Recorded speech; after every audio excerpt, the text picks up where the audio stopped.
Estuvo 60 horas atrapada en el lodo sobre los cadáveres de su familia. En la tragedia de Armero, esto en Colombia, su muerte fue transmitida en vivo ante los ojos impotentes de todo el mundo.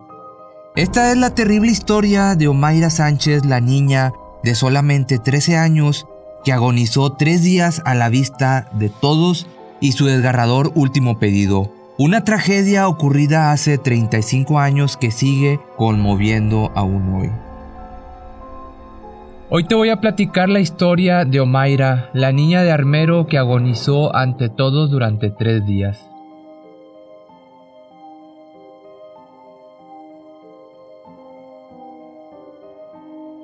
Vayan, coman y me traen unas galletas, les decía Omaira con una sonrisa. Y así es como empiezo el video de hoy. La niña es suave para hablar, una mirada inocente, repleta de sabiduría y resignación para sus escasos 13 años. El pelo corto y chino le enmarca la cara y deja ver unos aretitos que, a pesar de las circunstancias extremas en las que se encuentra, no han salido de sus orejas. Y te digo esto porque eso es todo lo que se ve de ella.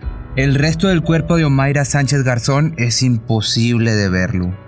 Está debajo de un lodo oscuro y espeso que la abraza como si quisiera terminar con su vida. Sus manos se toman de un palo que cruza a la altura de su cabeza. Sus pies se apoyan sobre los cuerpos sumergidos de sus familiares que ya no tienen vida. Es como, por decirle de alguna manera, un náufrago aferrado a una tabla perdida en un mar negro y espeso. Sus grandes ojos negros que ven todo, y lo más importante, sin quejarse ante un mundo que es testigo impotente de cómo se le apaga la vida poco a poco. Con el corazón encogido, por decirle de alguna otra manera, con el corazón en la mano, el mundo entero contiene la respiración al ver las imágenes que desfilan por la pantalla de la televisión. Omaira, en cambio, en la soledad, pero a la vez en la multitud. Los rescatistas le llevan galletas y lloran escondidas porque se ven inútiles ante semejante desafío. Son conscientes de que carecen de herramientas, pero no pueden desmoronarse porque la niña es fuerte y tiene toda la intención de que la saquen de ahí. La gente, en cambio, lo único que puede hacer es rezar por ella y que suceda un milagro, que al final esto nunca llegó. Y ahora sí, con esto te explico qué fue lo que sucedió ese día. Son las 9:09 de la noche del miércoles 13 de noviembre del 85.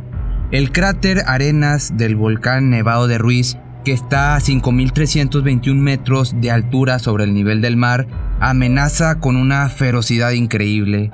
De su interior emerge el calor que derrite parte del hielo del glaciar. El agua se funde con lodo, lava y enormes piedras y empieza a desplazarse. 4 son las olas que van bajando sucesivamente las laderas a unos 60 km por hora. La enorme masa desciende sumando ríos hasta transformarse en una gigantesca mole. Va sepultando todo lo que se interpone en su camino hacia la población de Armero, que se levanta a unos 48 kilómetros del volcán, que a ese flujo asesino de sedimentos volcánicos se le llama lajar, como dato extra. De las 25.000 personas de la zona, 23.000 mueren esa madrugada en la oscuridad de la noche. Colegios, hospitales, iglesias, casas, parques, la estación de policía, la de bomberos, absolutamente todo queda sumergido en un fango pegajoso. Luego sobrevuela un silencio aterrador. La naturaleza acaba de consumir el mayor desastre natural de la historia de Colombia. La próspera población de Armero en pocos minutos ha sido borrada del mapa. Unos 35 millones de toneladas cubren los 52 barrios, las 70 calles, los árboles, los animales y la gente, y absolutamente todo, como si se tratara del fin del mundo.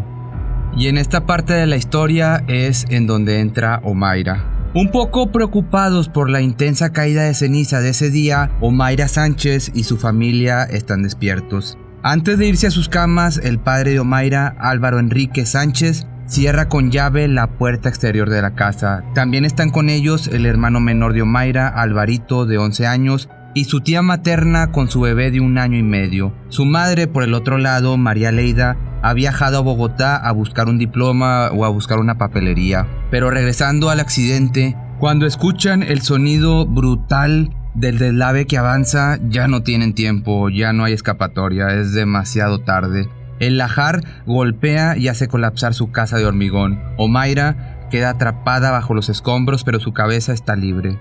Puede respirar. Sus piernas hacen pie sobre el brazo y la cabeza sumergida de su tía. Parece estar en la parte superior de la casa, pero no puede mover sus extremidades inferiores.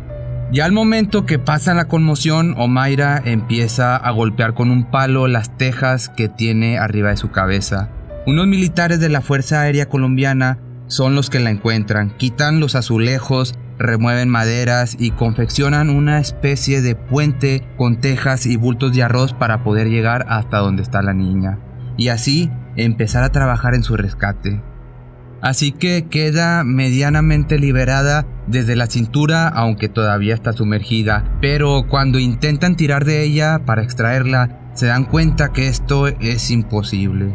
Si jalan con demasiada fuerza, pueden dañar sus piernitas.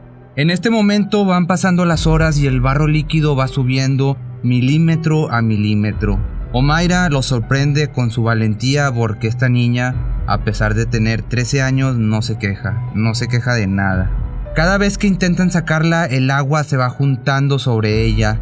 Entonces deciden ponerle un neumático alrededor del cuerpo para así poderla mantenerla a flote.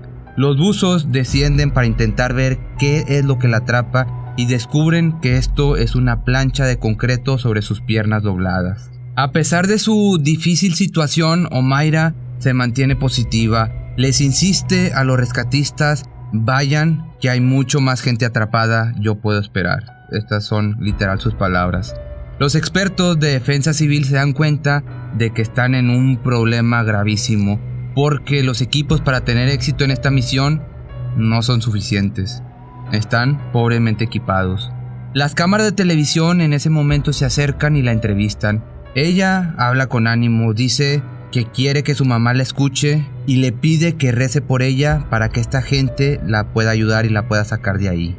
También les cuenta que está preocupada porque ese día es su examen de matemáticas. Los socorristas, en cambio, no la dejan sola, se van turnando para quedarse con ella día y noche. Durante ya la segunda jornada empiezan a pensar seriamente en la posibilidad de amputarle las piernas. Podría ser la única manera de liberarla, pero como te decía, carecen de equipos quirúrgicos y además está claro que Omaira puede morir en el intento. Pero esto no es todo. Hay otra cosa que les preocupa aún más. El nivel del agua va subiendo constantemente, así que necesitan urgentemente una bomba para solucionar este problema. Pero la única disponible está en la ciudad de Medellín, demasiado lejos para transportarla en tan breve tiempo. Para este momento el agua oscura ya se acerca a su mentón. Tomada de este mismo palo, con el líquido rozándole casi los labios, Omaira no pierde la calma, no grita, sigue sin reclamar nada, soporta valientemente ante la mirada destrozada de quienes lo intentan todo y a la vez no logran nada. La entretienen, le llevan comida, cantan con ella por las noches y Omaira les confiesa tener miedo de que el agua suba y la ahogue porque ella no sabe nadar. Ellos se guardan las ganas de llorar y le juran a Omaira que van a sacarla de ahí. Pero ella no llora. Omaira pregunta por otros niños. Omaira también le canta al periodista Germán Santamaría Barragán y le pide dulces y una soda, a cambio de aceptar entrevistas. Habla con los medios y se dirige a su madre, a la que le dice que la quiere mucho. Es durante la tercera noche que Omaira empieza a alucinar. Dice que no quiere llegar tarde a la escuela y habla de su examen de matemáticas. Tiene unas enormes ojeras, la cara hinchada y sus manos se han puesto blancas. Le pide a la gente que la rodea que por favor la dejen descansar un rato y es así como empieza a despedirse. Un par de horas después llegan unos obreros con una bomba para sacar el agua, pero para este momento ya es muy tarde. Ya no tiene caso, las piernas ya no pueden ser liberadas. Los médicos que están a su lado coinciden desgarrados que no tienen con qué amputar y lo más humano es dejarla morir. Así que a las 10:05 del sábado 16 de noviembre, A casi 60 horas de haber quedado atrapada, Omaira pierde la vida. Quienes están ahí presentes la escuchan decir: ya el Señor me está esperando. Antes de cerrar los ojos, Omaira levanta la cara, mira a los rescatistas y periodistas y les regala su última valiente sonrisa. Luego suelta los amarres y se deja ir. Dirán luego que ha perdido la vida de una gangrena gaseosa, de hipotermia o que su corazón no soportó tanto espanto, pero hay quienes pueden considerar que ha perdido la vida por una negligencia, por una imprudencia de las autoridades. Leonardo Hernández, médico socorrista, fue uno de los que sostuvo la mano de Omaira hasta su último suspiro final. Él cuenta que hubo una fatal mezcla de negligencia y falta de recursos para sacarla de ahí con vida. Así que hoy reconoce con desconsuelo que para poder rescatar a la niña se necesitaba un material adecuado y además sumergible. En ese escenario y hace más de 30 años era bastante complicado tener todo eso a la mano. Hernández actualmente todavía no ha superado la impotencia que le generó el dramático caso que le tocó vivir en primera fila. A la víctima la recuerda con una admiración. Dice que ella podía cantar y contar cosas mientras sufría, y lo más admirable es que nunca les reclamó por qué no la sacaban de ahí, ni los llamó tampoco incapaces. Nunca les dijo nada agresivo. Aprendieron de la valentía y de la perseverancia con el que ella manejó toda la situación. Cuenta que aprendieron de la valentía y de la perseverancia con la que ella manejó siempre la situación. Pero en realidad seguramente te estás preguntando quién fue el que tuvo la culpa. Los lugareños llaman al volcán el León Dormido, y lo cierto es que no se había registrado erupciones importantes desde 1845, pero en septiembre de 1985, como consecuencia del terremoto y erupciones freáticas cerca de la zona del volcán, los funcionarios se dieron cuenta de que tenían que planear cómo llevar a cabo, en caso de ser necesario, una evacuación exitosa. Así que en octubre prepararon un mapa de riesgos que se distribuyó entre quienes ellos creían corrían más peligro.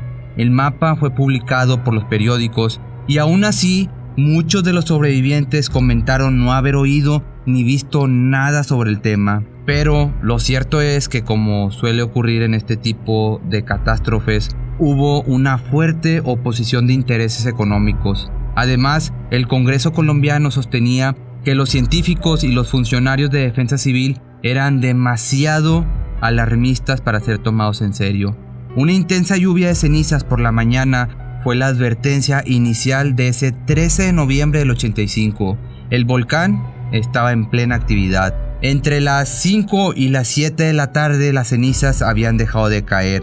Así que las autoridades entonces optaron por decirle a los habitantes que se quedaran tranquilos en sus casas y minimizaron lo que se estaba gestando en el centro de ese volcán. Incluso apenas ocurría la erupción, la defensa civil quiso advertirles a las autoridades de lo que estaba sucediendo, de que Armero estaba corriendo demasiado peligro, pero ya no hubo forma de contactarlos. Eran las 9:45 y ya estaba en proceso el desastre. Con esto, las polémicas después de la tragedia no tardaron en desatarse. La falta de alertas, el uso imprudente de la tierra, los asentamientos construidos en las rutas de los posibles deslaves, todo se había juntado para que tuviera el peor desenlace. Y así que Armero, que hasta ese entonces había sido un próspero pueblo con 5 bancos, 9 colegios, 2 emisoras radiales, 2 hospitales, varias bodegas de algodón, café, maní, un molino de arroz, una pista de fumigación, una estación de tren y una iglesia, que pasadas las 11 de la noche ya no existía. Al final, el cuerpo malherido de Omaira fue enterrado entero en el mismo lugar donde ella murió. Su madre no quiso que le cortaran sus piernas para sacarla de ahí. Con los años, la tumba se convirtió en un centro de peregrinación, un pequeño santuario donde le hacen peticiones y le dejan ofrendas. La veneran como si fuera de cierta manera una santa. Algunos lo vieron como una señal de Dios y el Papa II se arrodilló frente a su tumba cuando visitó Armero en julio del 86. 3 décadas y media después, el enorme Camposanto es una llanura repleta de cruces. Las pocas edificaciones que quedan en pie están en ruinas y acorraladas por la maleza, que les gustaría que Armero fuera un gran jardín lleno de flores para así poder dignificar a sus 23.080 seres queridos que perdieron ese día. La ciudad de Armero ya no existe. La voz de Omaira Sánchez, sin embargo, sigue intentando hacerse oír para que no se repitan las mismas historias amargas. Y curiosamente el volcán sigue activo. De acuerdo con el Centro de Vigilancia Volcánica de Colombia, la fusión de solo el 10% del hielo podría producir flujos de lodo con un volumen de hasta 200 millones de metros cúbicos, exactamente como aquel día de 1985.